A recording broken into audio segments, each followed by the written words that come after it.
आज हमारा lecture number 59 है इलेक्ट्रोडायनामिक्स का, और इसके अंदर हमने प्रॉब्लम जो है एक नेक्स्ट प्रॉब्लम एक और मेथड ऑफ इमेजेस से रिलेटेड स्टडी करना है।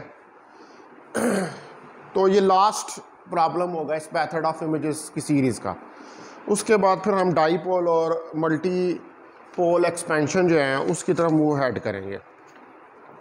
तो पहले प्रॉब्लम देख लेते हैं कि इसकी स्टेटमेंट क्या है कि find the force between A charge Q and uncharged conducting sphere. Find the force between charge q. आपने फोर्स फाइंड करनी है charge point charge q and the uncharged conducting sphere, और एक अनचार्ज कंडक्टिंग स्फीयर के दरमियान, यानी कि एक पॉइंट चार्ज क्यू है और एक अनचार्ज कंडक्टिंग स्फीयर है ऑफ रेडियस ए, जिसका रेडियस ए है। इनके दरमियान आपने इलेक्ट्रोस्टैटिक फोर्स जो है वो फाइंड करनी है। अब जो पॉइंट चार्ज क्यू है, the point charge Q is located at a distance r, किसी डिस्टेंस r पे लोकेटेड है from the centre of the sphere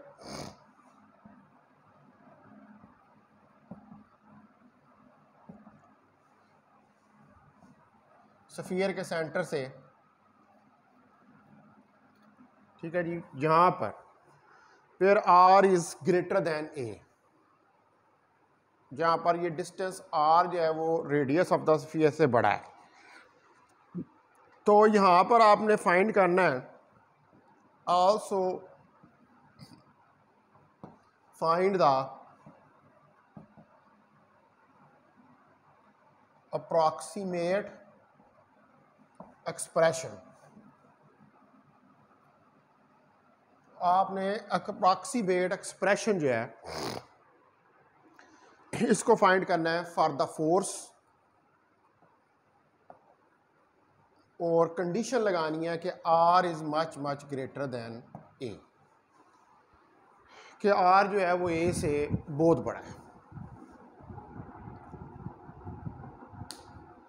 ठीक है जी। तो क्या है प्रॉब्लम, क्या है कि फोर्स फाइंड करनी है पॉइंट चार्ज q और एक अनचार्ज conducting sphere of radius a के दरमियान, यानी कि इलेक्ट्रोस्टैटिक फोर्स फाइंड करनी है। वो अब डिपेंड करता है कि पॉजिटिव नेगेटिव चार्ज है, अट्रैक्शन किया या रिपल्शन किया। तो पॉइंट चार्ज q जो है वो लोकेटेड है किसी डिस्टेंस r पर from the centre of the sphere, जहाँ पर r को आप much much greater then a, यानी कि ये जो डिस्टेंस है सेंटर ऑफ द स्फीयर से, ये रेडियस ऑफ स्फीयर से बहुत बड़ा है। ठीक है। और फिर आपने एक अप्रॉक्सीमेशन भी लेनी है कि r is much much greater then a, कि r जो है वो बहुत बड़ा है। अगर ग्रेटर देन a से बहुत बड़ा हो तो ज़ाहिर बात है फिर a को निगलेक्ट कर देंगे तो आपका एक्सप्रेशन किस फॉर्म में निकलेगा। तो चले शुरू करते हैं, फिर इसका सोल्यूशन हम देखते हैं। तो जो अनचार्ज कंडक्टिंग स्फीयर है, द अनचार्ज कंडक्टिंग, ये जो अनचार्ज कंडक्टिंग स्फीयर है इज रिप्लेस्ड बाय द, इसको आप रिप्लेस कर देते हैं charge q prime and q double prime से at a distance b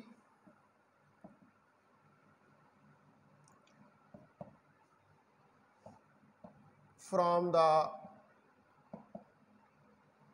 origin और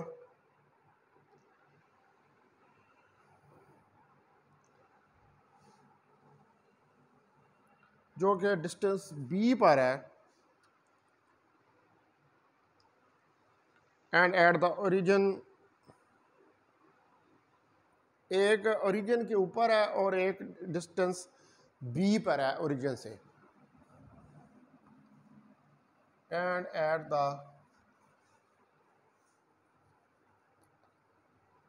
ओरिजिन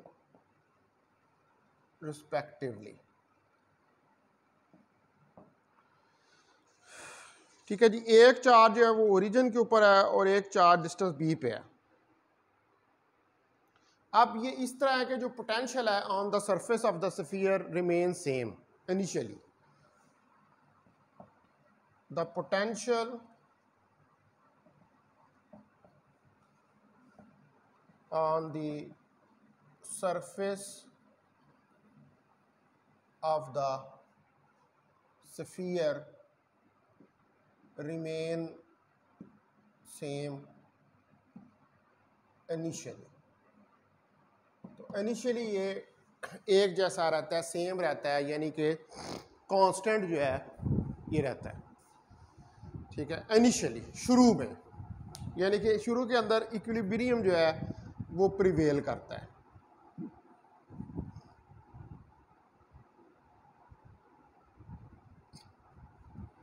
ठीक है जी, तो अब आपको पता है कि ये वैल्यूज तो आपको पता है, आपने बार बार इस्तेमाल की हैं कि एज क्यू प्राइम जो है ये बराबर है -a/r क्यू के, और क्यू डबल प्राइम जो है ये बराबर है a/r क्यू के, और जो b है ये a² के बराबर है।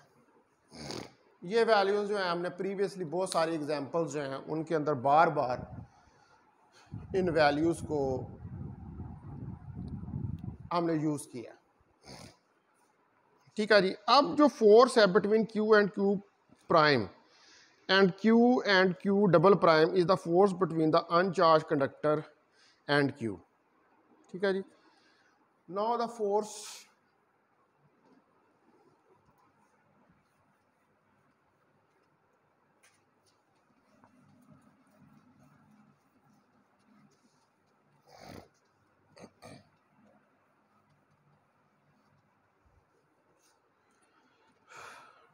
so now the force between Q and Q prime, अब जो फोर्स है Q और Q प्राइम के दरमियान एंड Q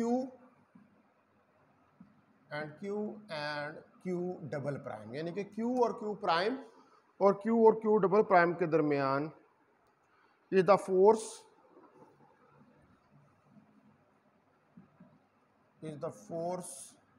बिटवीन, ये कौन सी फोर्स है? It is the force between uncharged, जो कि uncharged conductor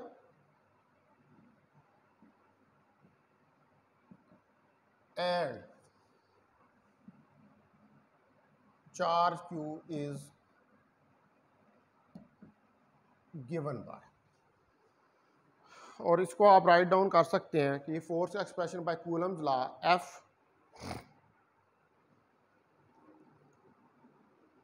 one over 4 pi epsilon not Q double prime over R square plus Q prime R minus B का square और bracket close. अब इसमें values put करें, put values of Q prime, Q double prime and B, और B की values के अंदर substitute करेंगे। तो जब सब्स्टिट्यूट करेंगे तो F Q over 4 pi epsilon not A over R Q R square plus minus A over R Q R minus A square over R का स्क्वायर ब्रैकेट क्लोज।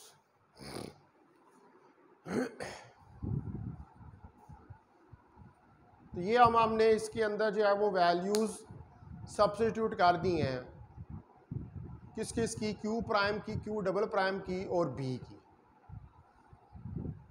तो ये इक्वेशन हमारे पास आ गई है।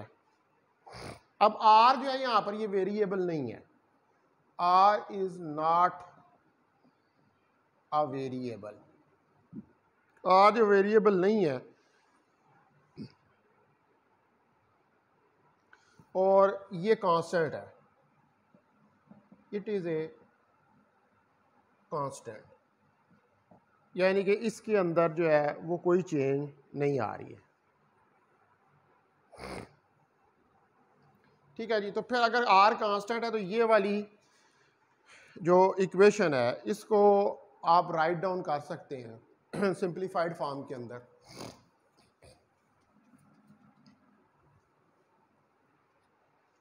कि F is equal to Q over 4 pi epsilon not Q square, Q को common निकाल लेंगे वहाँ से, इधर से ये क्यू, तो ये क्यू स्क्वायर हो जाएगा और ए ओवर आर क्यूब, आर को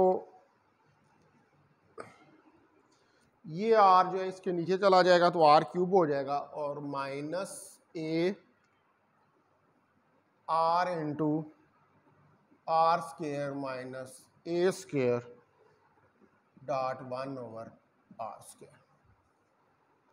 ठीक है, इसमें से 1 ओवर आर स्क्वायर जो है उसको कॉमन निकाल लेंगे। अब अगर हमारे पास ये इक्वेशन जो है इसको यहाँ से ए को कॉमन निकाल लें तो F Q square A 4 pi epsilon not और ये आ जाएगा 1 ओवर आर क्यूब, ये आर आर से कैंसिल हो जाएगा तो R over R square minus A square का स्क्वायर है इधर, दैट इज इक्वेशन नंबर 1। तो ये आपके पास इक्वेशन नंबर 1 जो है वो आ जाएगी।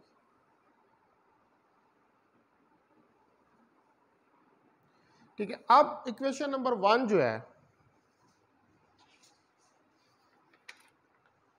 ये इक्वेशन नंबर 1 आपके पास आई है फॉर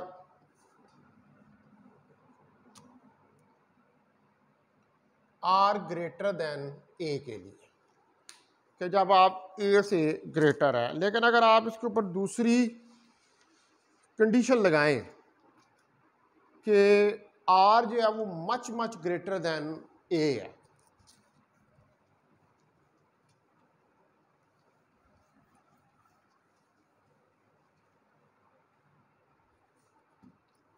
तो फॉर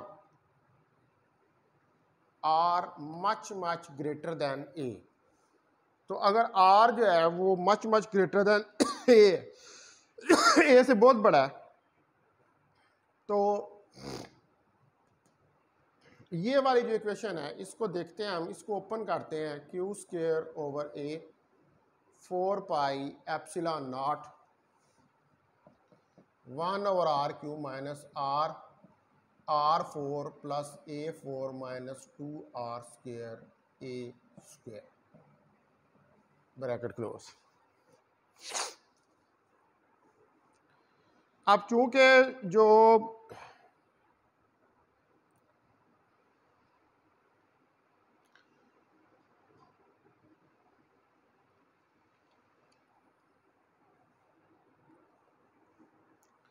अब यहाँ पर इसको अगर मैं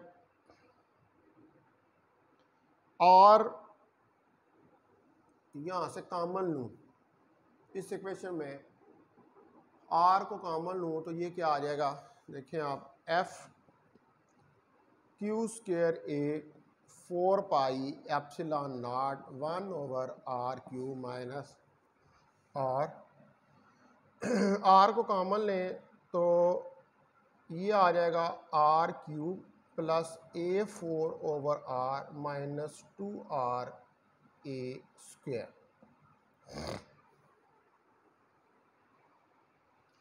ये वैल्यू बन जाएगी। अब इस केस में अगर आप ये कंडीशन लगाएं, क्योंकि ये आर इस आर से कैंसिल हो जाएगा, तो एफ आ जाएगा आपके पास Q² over A 4 pi epsilon not into 1 over R cube minus 1 over R cube plus A4 over R minus 2RA²।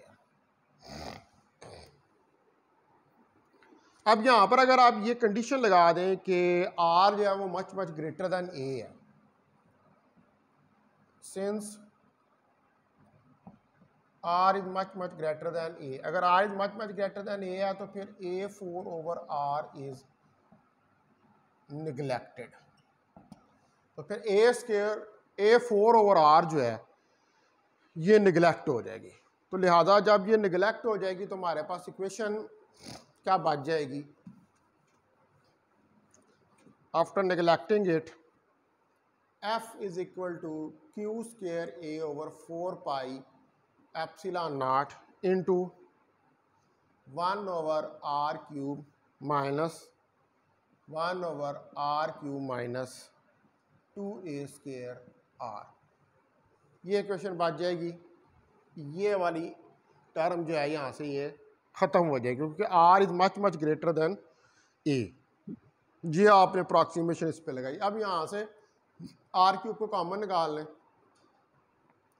Q² A over 4 pi epsilon not R cube 1 minus 1 over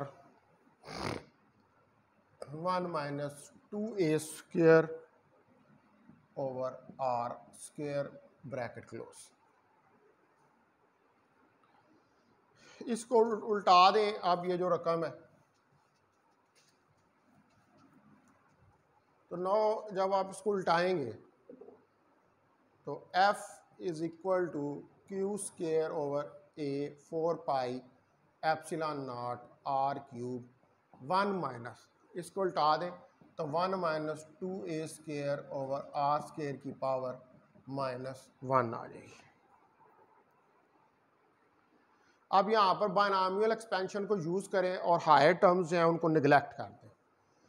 तो F जो है वो Q² over A 4 pi epsilon not R cube. अब ये क्या आ जाएगा 1 minus 1।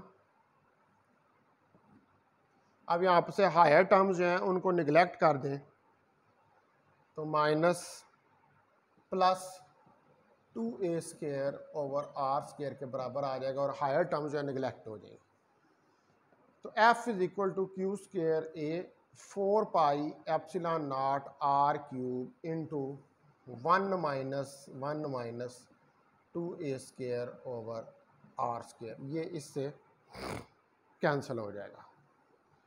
ठीक है जी। तो ये आपके पास F आ जाएगा Q² A 4 pi epsilon not R cube into minus 2A² over R²।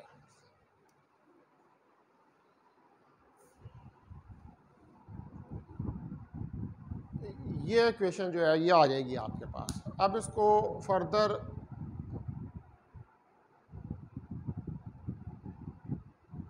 Simplify जो है उसको करके देख लेते हैं। तो आप इसको फर्दर सिंप्लीफाई करेंगे तो ये आ जाएगा F minus Q² A cube, यहाँ से ये 2 इससे कट जाएगा तो 2 पाई एप्सिलॉन नॉट R की पावर 5, जो कि आपके पास रिक्वायर्ड फोर्स है R much much greater then A के लिए।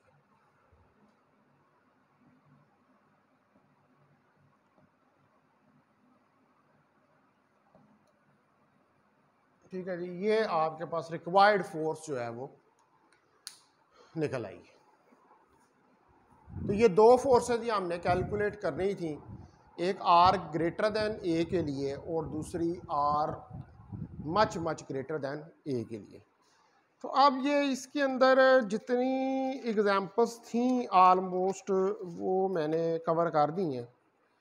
तो बाकी जो है वो आप अगर ग्रिफिथ की एग्जांपल्स देखेंगे तो उनमें से भी कुछ जो है वो सॉल्व मैंने कर दी हैं, ठीक है। बाकी मैं देखूंगा अगर कोई रह गई है जो सॉल्व नहीं हुई है तो वो मैं करवा दूंगा।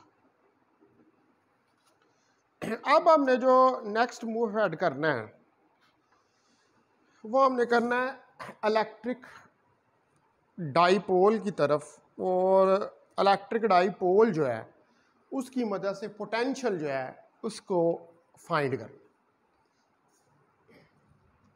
ठीक है जी। तो our next topic is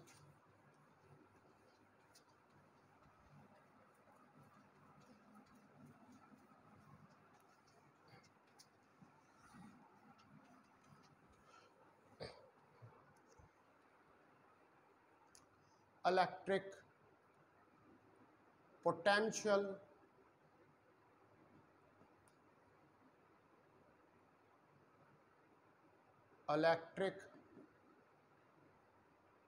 potential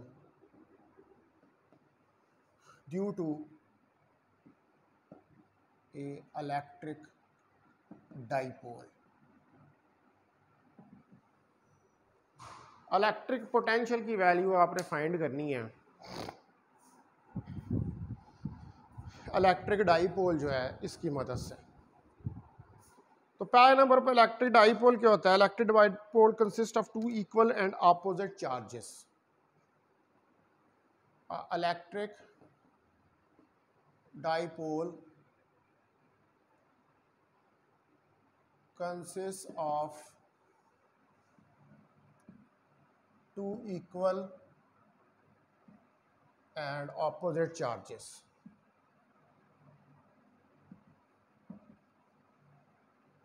इसमें जो आपके पास इक्वल यानी एक ही तरह के जिनका मैग्नीट्यूड और ऑपोजिट चार्जेस होते हैं, plus Q and minus Q, जिनकी चार्ज की नेचर डिफरेंट होती है, separated by a distance D. तो ये जो इस किस्म की कॉन्फ़िगरेशन है इसको हम इलेक्ट्रिक डाईपोल कहते हैं। This configuration is known as electric dipole.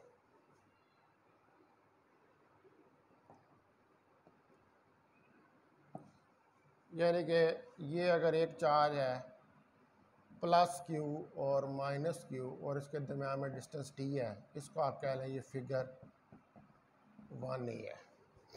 तो ये कॉन्फ़िगरेशन जो है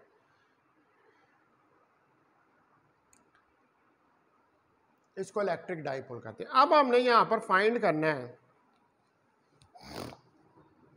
we have to find the approximate potential। आपने अप्रॉक्सीमेट पोटेंशियल जो है वो फाइंड करना है at point far from the dipole, at points far from the dipole. यानी कि ऐसे पॉइंट्स कि जो डाईपोल से बहुत लार्ज डिस्टेंस पे हैं, तो उस लार्ज डिस्टेंस के ऊपर आपने अप्रॉक्सीमेट पोटेंशियल की वैल्यू फाइंड करनी है।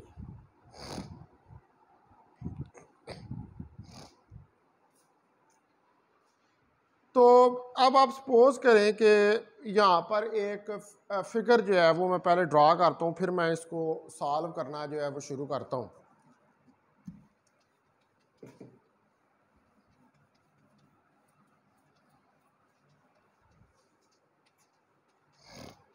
ये फिगर 1B होगी। कि ये आपके पास प्लस क्यू चार्ज है, ये माइनस क्यू चार्ज है और इनमें डिस्टेंस डी है।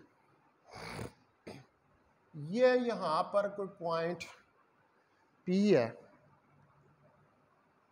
और इधर से ये एक डिस्टेंस है और इधर से ये एक डिस्टेंस है। इसका ये डिस्टेंस आर माइनस है, ये आर प्लस है और सेंटर से ये एक डिस्टेंस है, ये आर। ठीक है जी। तो आर माइनस जो है वो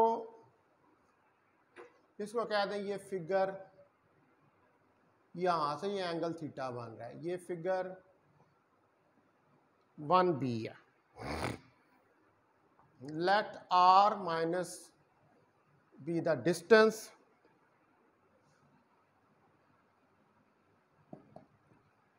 फ्रॉम माइनस क्यू। जो आर माइनस है ये डिस्टेंस है माइनस क्यू से, and R plus distance from plus Q as shown in the figure 1b, जैसा कि आप फिगर 1b में देख सकते हैं। तो अब जो पोटेंशियल है फिर देन जो v ऑफ r है that will be equal to 1/4 pi epsilon not into Q over R plus minus Q over R minus, इसको कोई इक्वेशन नंबर 1 कह लें। अब इसमें R प्लस और R माइनस की जो वैल्यू है, तो by law of cosines, by law of cosines, तो लॉ ऑफ कोसाइंस को लगाएं तो R square plus minus is equal to R square plus D by two का स्क्वेयर, क्योंकि ये डिस्टेंस दिया तो यहाँ पर डी बाई टू ये हाफ और डी बाई टू ये हाफ होगा।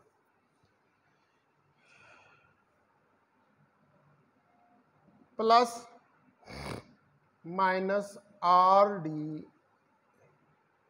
कॉज ऑफ थीटा, ये आपके पास लॉ ऑफ कोसाइन से डिस्टेंस आ जाएगा। तो यहाँ से अगर R square plus minus R square को कॉमन निकाल लें तो 1 plus minus D over R cos of theta और plus D square over 4r square.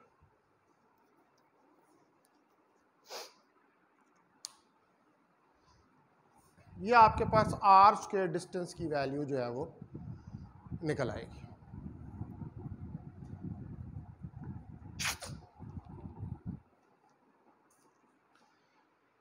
ठीक है।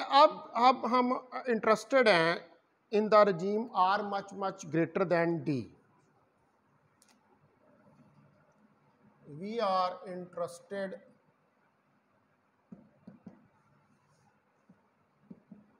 in the regime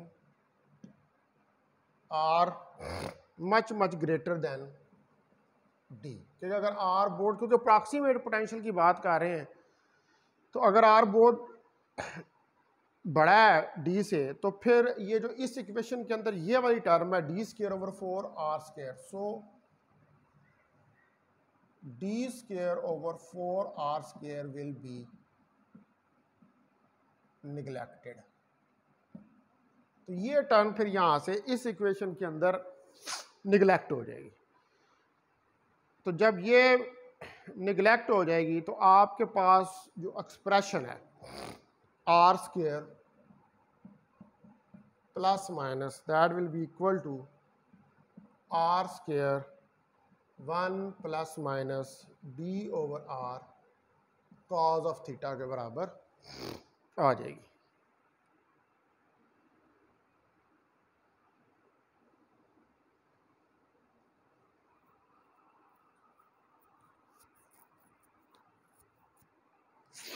अच्छा, अब अगर इसको इस इक्वेशन का आप अंडर रूट ले लें तो r plus minus r 1 plus minus d over r cos of theta की पावर 1/2। और अगर इसमें को मैं कह दूं कि 1 ओवर r प्लस माइनस, तो ये भी उल्ट जाएगा और ये हो जाएगा 1 over r 1 plus minus d over r cos of theta की पावर -1/2।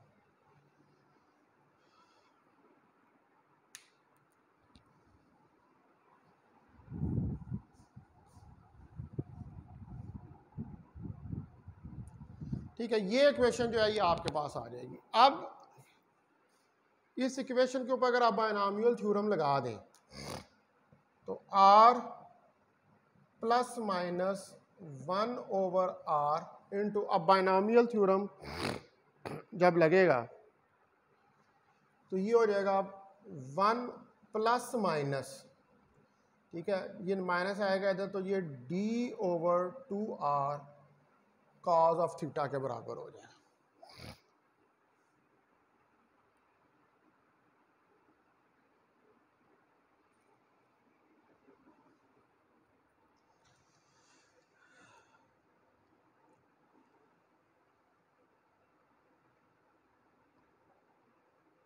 ठीक है जी, ये हमारे पास वैल्यू जो है वो आ जाएगी। इसका मतलब है कि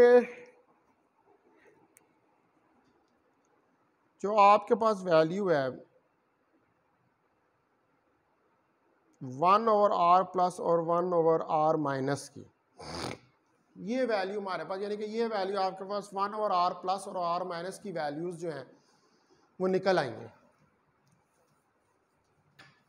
तो इन वैल्यूज को आप सब्स्टिट्यूट करें 1 over r plus minus 1 over r minus, तो ये वैल्यूज क्या निकली हैं 1 over r into 1 plus d over 2r cos of theta minus 1 over r 1 minus d over 2r cos of theta.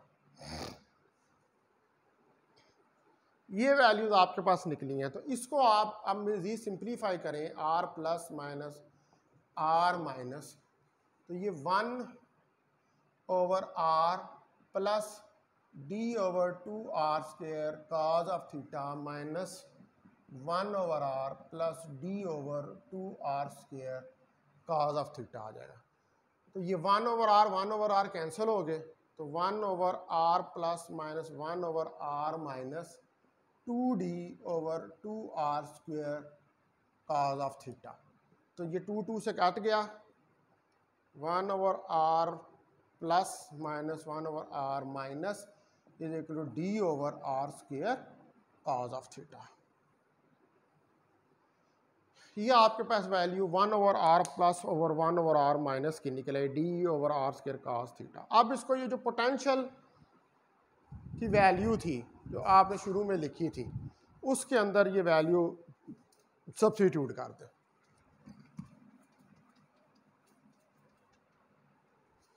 तो पोटेंशियल की जो वो वैल्यू थी आपके पास वो क्या थी, v of r 1 over 4 pi epsilon not 1 over r plus minus 1 over r minus, ये पोटेंशियल की वैल्यू थी। तो यहाँ पर v ऑफ r ये तो हमें सारा कैलकुलेट कर लिया, तो 1 ओवर 4 पाई एप्सिलॉन नॉट, इसकी वैल्यू हमारे पास निकली है d over r square cos of theta.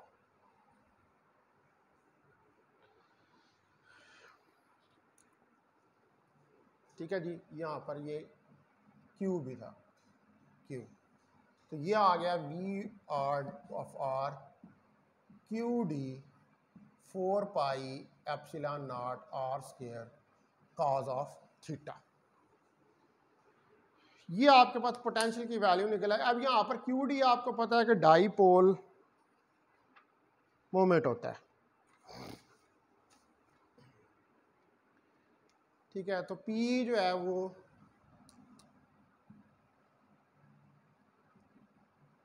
QD ये डाईपोल मोमेंट है। ठीक है, लिहाजा हम ये ऊपर वाली इक्वेशन को लिख सकते हैं कि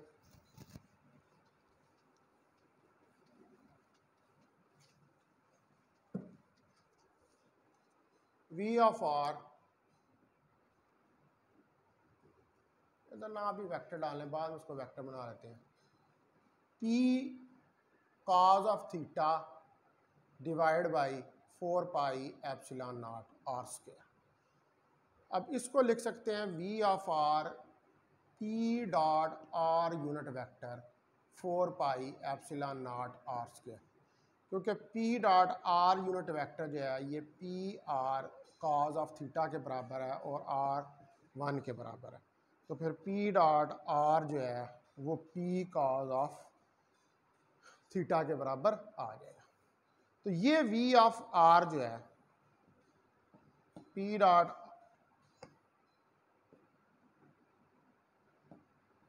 four pi epsilon not R square, it is the required potential due to dipole. It is required potential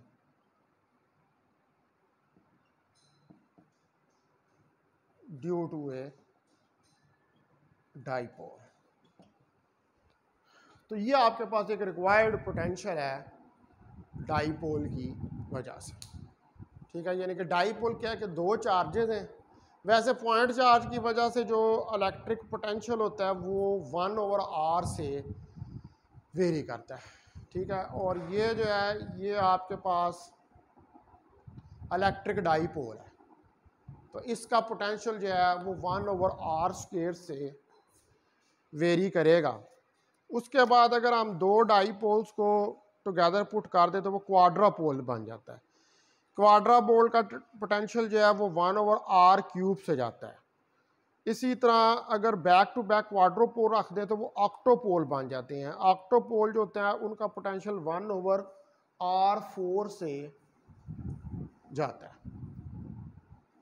ठीक है, तो ये यानी कि आप जो आप पोटेंशियल के लिए चार्जेस के पेयर्स इंक्रीज करते जाएंगे उसी तरह जो डिस्टेंस है उसकी वैल्यूज़ भी चेंज होती जाएंगी। ठीक है, यानी कि डाईपोल के लिए R स्क्वायर के से, क्वाड्रापोल के लिए R क्यूब से और ऑक्टोपोल के लिए R4 से। यानी कि आपने जितने पेयर्स जो हैं वो चार्जेस के बढ़ाए हैं उसी तरह जो डिस्टेंस है उसकी पावर भी इंक्रीज़ होती जा रही है, यानी कि नॉन लीनियर जो रिलेशनशिप है वो इंक्रीज़ होता जा रहा है। ठीक है जी, तो अब मैं यहीं पर इसको अभी लेक्चर जो है इसको एंड करता हूँ। अभी मैं आपको कल वाले लेक्चर के अंदर ये बताऊँगा कि ये किस तरह बनते हैं, मोनोपोल, डाईपोल, क्वाड्रोपोल, ऑक्टोपोल। अगर सिंगल चार्ज हो तो मोनोपोल होता है, दो हो तो डाईपोल होता है। ठीक है, 4 हो तो क्वाड्रापोल होता है, 8 हो तो ऑक्टोपोल होता है। ये फिर आपको कल नेक्स्ट लेक्चर जो है उसके अंदर ये चीज़ें जो है वो मैं डिस्कस करूँगा। तो अभी मैं यहाँ पर इस लेक्चर को जो है वो एंड करता हूँ। ठीक है, और नेक्स्ट लेक्चर जो है उसको स्टार्ट करते हैं।